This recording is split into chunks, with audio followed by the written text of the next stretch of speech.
গত মৌসুমে চ্যাম্পিয়ন হয়েছিল কলকাতা নাইট রাইডার্স। যদিও তারপরে ওই দলে একাধিক পরিবর্তন ঘটেছে। মেগা নিলামে দলের সাথে যুক্ত হয়েছে একাধিক তারকা প্লেয়ার। পাশাপাশি ফ্র্যাঞ্চাইজি ছেড়ে চলে গিয়েছে অনেক ক্রিকেটার। তবে এবার কলকাতা নাইট রাইডার্স 2025 IPL এর জন্য যাদেরকে দলে নিয়েছে তাদের মধ্যে একজন হলেন এক্সপ্রেস স্পিনার উমরান মালিক, যিনি আগের চক্রে সানরাইজার্স হায়দ্রাবাদের সাথে ছিলেন।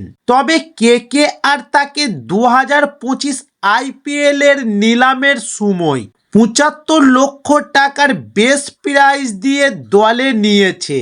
তবে SRH এর সাথে তার দাম ছিল 4 কোটি টাকা, কিন্তু তার নিলামের পরিমাণ পতন ও সাম্প্রতিক পতনের চিত্র তুলে ধরে।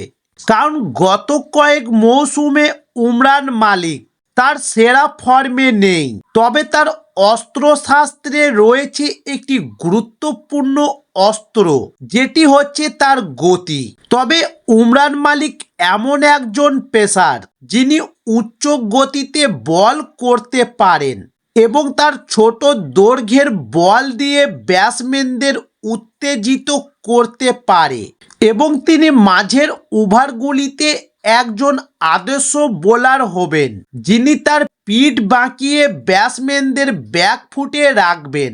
এবং তার ফর্ম যাই হোক না কেন, তার কাছে এখনো যথেষ্ট কিছু আছে। তার উচ্চ গতির জন্য ধন্যবাদ। এই গতিই তাকে ঝুঁকি নিতে যথেষ্ট কারণ।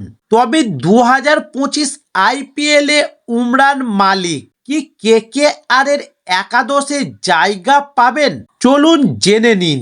তবে KKR এর বিকল্প দিকে যদি তাকাই, তাহলে তাদের কাছে আছে হর্ষিত রানা এবং অ্যান্ড্রু রাসেল, যারা KKR এর বোলার হিসাবে আছেন। তারা ডেড ওভারেও ভালো বোলিং করেন এবং পাওয়ার প্লের পরে ভারী বোলিং করতে পারেন।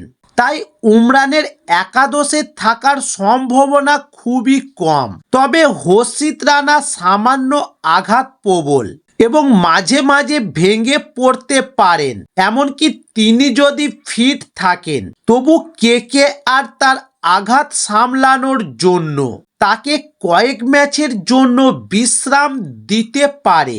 এতে উমরান মালিকের জন্য দরজা খুলে যাবে। তাই সে হয়তো ব্যাকআপ হিসাবে কাজ করবে, কিন্তু ডেন ব্রাভোর সাথে কাজ করার সময় সে তার দক্ষতা আরও উন্নত করতে পারবে। কারণ ব্রাভো তরুণ খেলোয়াড়দের তাদের সমস্যার সমাধান এবং আগের মতোই হুমকি রূপ হয়ে উঠতে সাহায্য করার ক্ষেত্রে বিশেষ নজর দিয়ে থাকেন। তাই উমরানের জন্য এখনো ইতিবাচক দিক রয়েছে। তবে যদিও সে IPL 2025-এ যথেষ্ট সুযোগ নাও পেতে পারে,